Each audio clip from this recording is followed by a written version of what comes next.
ಹರೇ ಶ್ರೀನಿವಾಸ. ಕೃಷ್ಣನ ಭಕ್ತರಿಗೆಲ್ಲ ನನ್ನ ನಮಸ್ಕಾರ. ದಯವಿಟ್ಟು ನನ್ನ ಚಾನಲ್ಗೆ ಸಬ್ಸ್ಕ್ರೈಬ್ ಮಾಡಿ. ಇವಾಗ ವಿಡಿಯೋಗೆ ಹೋಗೋಣ.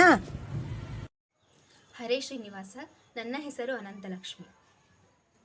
ಶರಧಿ ಮಥನದಲ್ಲಿ ಸಿರಿದೇವಿ ಉದಿಸಿದಳು ಕಮಲದ ವನಮಾಲೆ, ಕರದಿ ಪಿಡಿದಿಹಳು ಕಮಲದ ವನಮಾಲೆ, ಕರದಿ ಪಿಡಿದಿಹಳು.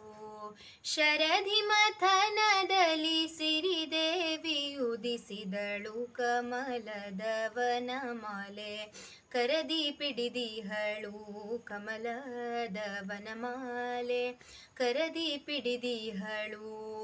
ಗರುಡನ್ನವಲ್ಲೇ ನಮ್ಮ ಗಗನ ಕಾರುವನ, ಉರಗನ್ನವಲ್ಲೇ ನಮ್ಮ ಧರೆಯ ಪೊತ್ತವನ. ಗರುಡನ್ನವಲ್ಲೇ ನಮ್ಮ ಗಗನ ಕಾರುವನ, ಉರಗನ್ನವಲ್ಲೇ ನಮ್ಮ ಧರೆಯ ಪೊತ್ತವನ. ಕಾಲಾಯಮನನ್ನವಲ್ಲೇ ಕೋಣ ನಿರ್ದವನ, ಜ್ವಾಲಾಗ್ನಿಯಾವಲ್ಲೇ ಅಗ್ನಿ ಸುಡುವವನ, ಜ್ವಾಲಾಗ್ನಿಯಾವಲ್ಲೇ ಅಗ್ನಿ ಸುಡುವವನ. ಶರಧಿ ಮಥನದಲ್ಲಿ ಸಿರಿದೇವಿ ಉದಿಸಿದಳು ಕಮಲದ ವನಮಾಲೆ, ಕರದಿ ಪಿಡಿದಿಹಳು ಕಮಲದ ವನಮಾಲೆ, ಕರದಿ ಪಿಡಿದಿಹಳು. ಸೂರ್ಯನ್ನವಲ್ಲೇ ನಮ್ಮ ಸುತ್ತ ಸುಡುವವನ, ವಾಯುದೇವರನುಲ್ಲೇ ಗಾಳಿ ಬೀಸುವನ. ಸೂರ್ಯನ್ನವಲ್ಲೇ ನಮ್ಮ ಸುತ್ತ ಸುಡುವವನ, ವಾಯುದೇವರನುಲ್ಲೇ ಗಾಳಿ ಬೀಸುವನ. ಇಂದ್ರನ್ನವಲ್ಲೇ ನಮ್ಮ ಮೈಯೆಲ್ಲ ಕಣ್ಣವನ, ಚಂದ್ರನ್ನವಲ್ಲೇ ನಮ್ಮ ಕಳೆಗುಂದಿದವನ, ಚಂದ್ರನ್ನವಲ್ಲೇ ನಮ್ಮ ಕಳೆಗುಂದಿದವನ. ಶರಧಿ ಮಥನದಲ್ಲಿ ಸಿರಿದೇವಿ ಉದಿಸಿದಳು ಕಮಲದ ವನಮಾಲೆ, ಕರದಿ ಪಿಡಿದಿಹಳು ಕಮಲದ ವನಮಾಲೆ, ಕರದಿ ಪಿಡಿದಿಹಳು. ಮತ್ಸ್ಯನ್ನವಲ್ಲೇ ನಮ್ಮ ಜಲದೊಳಗಡಗಿಹನ, ಕೂರ್ಮನ್ನವಲ್ಲೇ ನಮ್ಮ ಗಿರಿಯ ಪೊತ್ತವನ. ಮತ್ಸ್ಯನ್ನವಲ್ಲೇ ನಮ್ಮ ಜಲದೊಳಗಡಗಿಹನ, ಕೂರ್ಮನ್ನವಲ್ಲೇ ನಮ್ಮ ಗಿರಿಯ ಪೊತ್ತವನ. ವರಹನ್ನವಲ್ಲೇ ನಮ್ಮ ನೆಲವ ಬಗಿದವನ, ನರಹರಿಯವಲ್ಲೇ ನಮ್ಮ ಕರುಳ ಬಗೆದವನ, ನರಹರಿಯವಲ್ಲೇ ನಮ್ಮ ಕರುಳ ಬಗೆದವನ. ಶರಧಿ ಮಥನದಲ್ಲಿ ಸಿರಿದೇವಿ ಉದಿಸಿದಳು ಕಮಲದ ವನಮಾಲೆ, ಕರದಿ ಪಿಡಿದಿಹಳು. ವಾಮನನ್ನವಲ್ಲೇ ನಮ್ಮ ದಾನ ಬೇಡ್ದವನ, ಪರಶುರಾಮನ್ನವಲ್ಲೇ ನಮ್ಮ ತಾಯ ಕೊಂದವನ.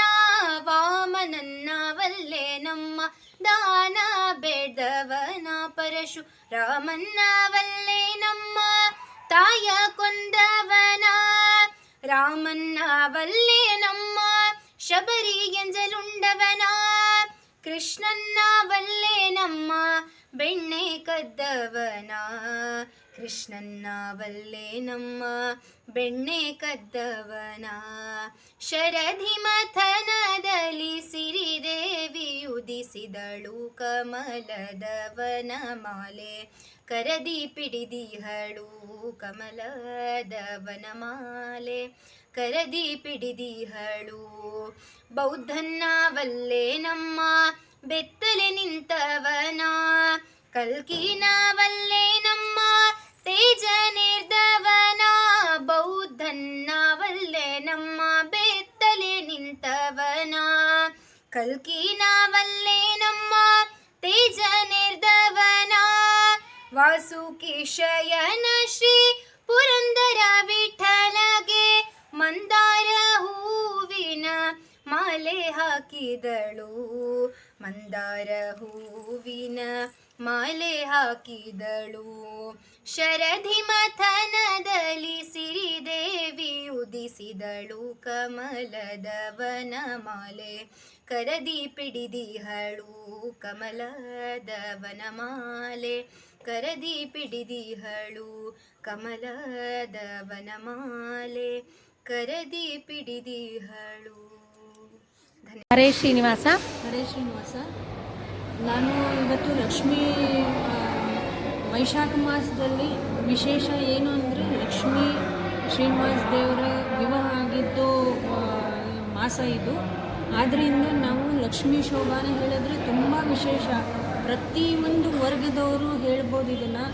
ಹಾಗಾಗಿ ಏನು ಮಾಡಬೇಕು ಅಂದರೆ ಪ್ರತಿ ಶುಕ್ರವಾರ ಒಂದು ತಟ್ಟೆನಲ್ಲಿ ಅಕ್ಕಿ ಇಟ್ಟು ಅವರವರು ಇದನುಸಾರ ಬೆಳ್ಳಿ ತಟ್ಟೆ ಅಥವಾ ಹಿತ್ತಾಳೆ ತಟ್ಟೆ, ಯಾವ ತಟ್ಟೆ ನಿಮ್ಮ ಯೋಗ್ಯತಾನುಸಾರ ಏನಿದೆಯೋ ಅದನ್ನು ಒಂದು ಬಲಹಸ್ತದಲ್ಲಿ ಅಕ್ಕಿ ಮೇಲೆ ನಿಮ್ಮ ಗುರುತನ್ನು ಮಾಡಬೇಕು.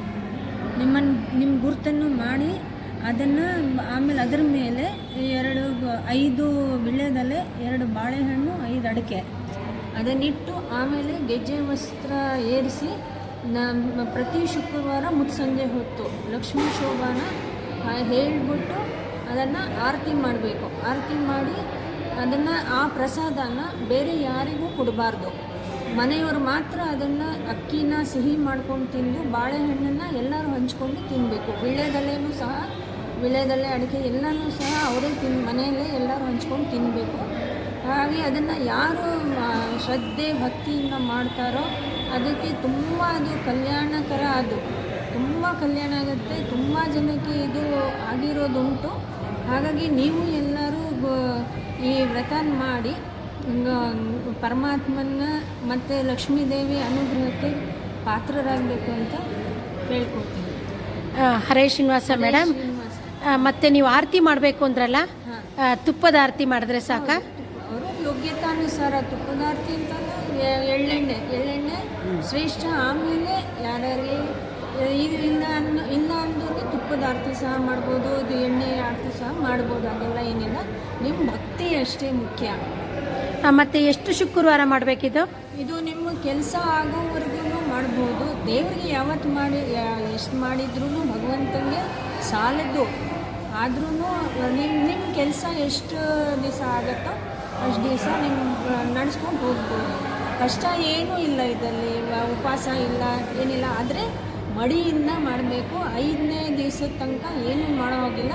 5ನೇ ದಿವಸ ಶುದ್ಧ, 5ನೇ ದಿವಸ ಶುದ್ಧ ಆಗಿ ಆಮೇಲೆ ಮುಂದುವರ್ಸ್ಕೊಂಡು ಹೋಗ್ಬೋದು. ಹರೇ ಶ್ರೀನಿವಾಸ. ಹರೇ ಶ್ರೀನಿವಾಸ.